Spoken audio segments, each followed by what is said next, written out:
Hello, and welcome to our notes on Plymouth and the Pilgrims. Our inquiry question for the day is, what are the similarities and differences between the experiences at Jamestown and Plymouth? This question will not be answered from tonight's notes. You will have to use information that you gained tonight and compare it to the information we learned earlier in the week on Jamestown. I have a feeling most of you have heard of the Pilgrims, but let's get a little background on them. So let's start. They were a separatist group, or a group who wanted to separate from the Church of England. In England at this time, you had to be a part of the state church, or the Church of England. You could not worship freely, you couldn't worship in the way you wanted to worship. So the Pilgrims in 1608 decided to leave for the Netherlands. They got there, the Netherlands welcomed them. They were allowed to worship the way they wanted. However, they never felt at home. They couldn't speak the language of the Dutch, and so 12 years later, they decided to move again. 1620, they set sail for America. It was actually September 16th of 1620, and it would take them about 2 months, and they rode on a boat called the Mayflower. Their charter, or their contract of where they were supposed to land, was close to the area of Jamestown, just north in the colony of Virginia. However, the weather was bad and blew them off course. They were looking for land, and eventually they ran into land in an area that is today known as Massachusetts, near Cape Cod, and they would develop or set up the colony of Plymouth. However, since they were outside this charted land, they were not under the laws of the contract of Virginia. So the men on board decided to come up with what they called the Mayflower Compact, which is a contract between the people on the boat of how they're going to live within this colony and how they're going to govern themselves.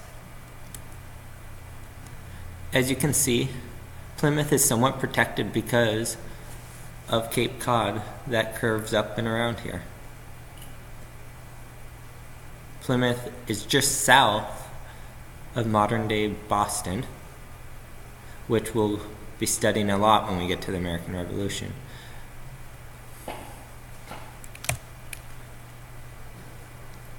Just like the settlers in Jamestown, the settlers at Plymouth had many hard times, but they also were successful. The first hard time that they had is because they landed outside this charted area. There was no one there to welcome them. They had no family, no friends, not even other people that spoke their language. They were lonely, and it was a dense, wooded area settled by Native Americans who they weren't sure if they were going to be friendly or if they were going to be attacked by them. The second thing that was difficult is because they arrived in America in November of 1620. They couldn't grow food, so they had very little to eat for the whole winter. All the food that they got to eat that winter, they had to go out and hunt and kill. They couldn't grow corn or vegetables, so they had to live off game. And third, that first winter, about half of the little over 100 settlers died because of disease and starvation. This is similar to what happened in Jamestown, where many settlers died because of disease and starvation. The difference, though, is the starvation here wasn't because of poor work ethic. It was because of the timing of when they arrived. In Jamestown, they starved because nobody wanted to put in the work to grow the food. So what led to the success of Jamestown? One, they had a very strong faith. The Pilgrims were known for family and faith, and immediately the next spring they began to work hard together and plant crops. God was the center of their life. Two Native Americans, Samoset and Squanto, came into their camp and were friendly. The Pilgrims were friendly back. They traded, and a relationship grew.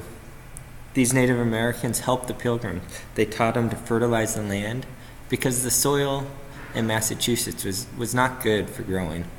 So the natives showed them how to take fish and put them in the ground with the corn, and the corn would grow big and full and be able to feed many, many people. Third thing that led to the success, unlike Jamestown, the Pilgrims had an awesome work ethic.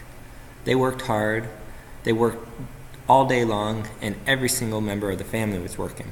They weren't there like in Jamestown to find gold. They were there for the freedom to worship God the way they wanted to worship God. So they worked hard.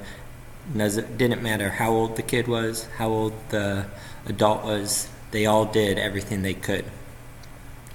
As a result, that following fall, the first fall that they were there, they had a great harvest, thanks to the natives. And this is where we get Thanksgiving from.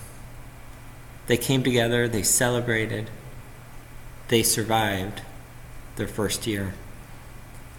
So unlike the people in Jamestown, the people in Plymouth were there for a different reason. So if you compare your notes, you should be able to identify the similarities and differences between these experiences, between the people and the culture of the people. One culture was out for gold, one was out for religious freedom. In the end, though, they both became successful. These are considered our first two successful colonies in America, which leads to the development and spread of all the other colonies that we'll see, and eventually to the formation of our country. Come prepared tomorrow to discuss more about the Mayflower Compact that we talked about, and to dig a little bit deeper into the similarities between Jamestown and Plymouth. Have a good evening.